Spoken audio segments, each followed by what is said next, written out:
dalka Uganda waa dal xiran oo bad lahayn wuxuuna xuduud la leeyahay dhowr dawladood sida Kenya, Suudaan, Congo, Rwanda iyo Tanzania.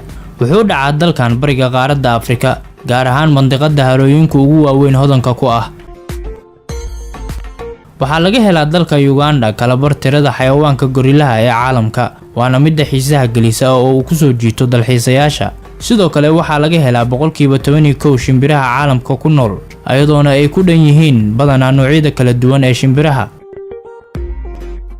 dalkan haddii aad geed jarto waxaa kugu waajiba inaad beerto 3 geed. ganaxan ayaa yimid kadib markii xaalufin iyo jarid lagu bilaabay keymaha Uganda sidoo kalena la waayay xayawaanadii ku noolaa dhirta la jaray. magaalada Nibe ee Uganda waxaa laga helaa kaniisadda ugu yar caalamka taasoo lagu magacaabo guriga Il. waxaa dhisay nin Kuuriyaan ah oo lagu magacaabayay Henry Loki. gaadiidka ugu muhiimsan ee dalkan ma ahan baabuurta ee waa baaskiilka waxayna dadka dalkan u adeegsadaan baaskiilka dhinacyo kala duwan sida inay ku safraan ama wax culus ku qaadaan. dadka dalkan waxaa lagu qiyaasaa wax ka badan 42 milyan asigoona kaalinta 31 fadhiya marka la eego dalalka ugu dadka badan caalamka. waxayna ku hadlaan in ka badan 30 luuqadood oo kala duwan isla markaana wadani ah ama maxalli ah. buurta Elgon ee Uganda waa goobta ugu weyn caalamka ee volcano waxaana ku nool buurtan volcanoda u saaxiibka ah 300 oo nooc oo shimbiro ah iyo 24 nooc oo naasley ah. haddii aad booqato mid ka mid ah guryaha dadka dalka u dhashay waxaa macquul ah in lagu keeno anyax ama kabajaan la shiilay waxayna u arkaan inay kugu maamuusayaan cuntada ugu qiimiga badan. cuntadan waa mid jidadka aad loogu iibiyo xilli roobaadka.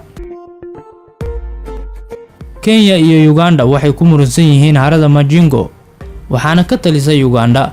bishii February ee sanadkan kalluumaysatada Kenya ee ku dhaqan agagaarka harada Majingo ayaa eed u jeediyay booliska Uganda oo xanibaad saaray howlahooda kalluumaysi. haradan waxaa u badan dad ka soo jeeda Kenya mana ku dhacdo dawladda Kenya inay farageliso. dalkan wuxuu ku dhacay maxmiyadii Ingiriiska wuxuuna maxmiyadan ku jiray 70 sano asigoona xorriyadiisa ka qaatay 1962.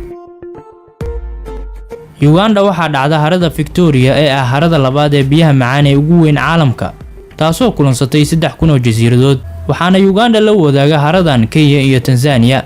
Uganda waxay leedahay 45%, Kenya waxay leedahay 6%, halka Tanzania leedahay 49%. webiga Niilka cad wuxuu ka soo burqadaa harada Victoria gaar ahaan qaybta dhacda Uganda halka Niilka buluuga ah uu ka soo burqado harada Tana ee waqooyiga galbeed ee dalka Itoobiya dhacda.